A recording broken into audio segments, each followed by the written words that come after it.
आप सभी से मेरा रिक्वेस्ट है कि इस गाने को लाइक, सब्सक्राइब, शेयर जरूर करें और अपने छोटे भाई को प्यार आशीर्वाद जरूर दें।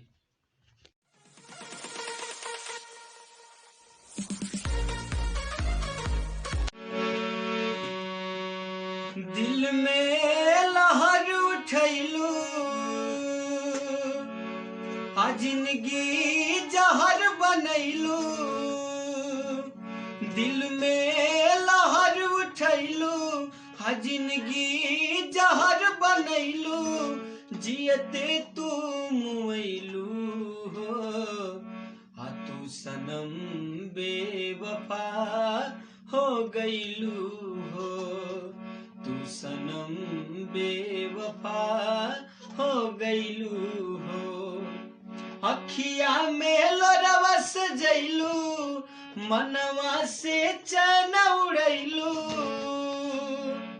अखिया में लोरवा सजैलू, मनवा से चैन उड़ैलू।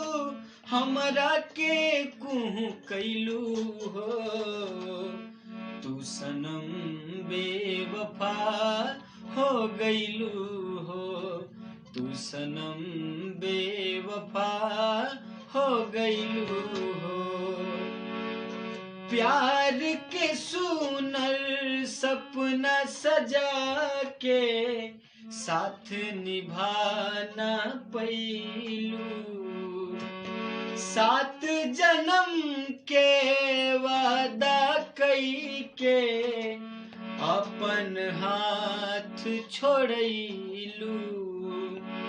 नैया में भरल जुदाई कैलू तू बेवफाई। नैया में भरल जुदाई कैलू तू बेवफाई। काहे जुलुम तू कैलू हो, तू सनम बेवफा हो गईलू हो।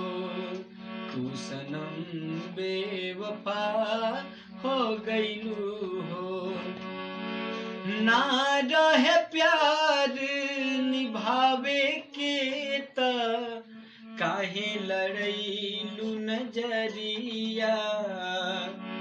सावन भादो भइल बयखिया, लोरवा बनल बदरिया। दिहलू सितम के झोंका, हमरा से कैलू धोखा। देहलू सितम के झोंका, हमरा से कैलू धोखा। दिल आबाद न कैलू हो, तू सनम बेवफा हो गईलू हो। तू सनम बेवफा हो गईलू हो। तू सनम बेवफा हो गईलू।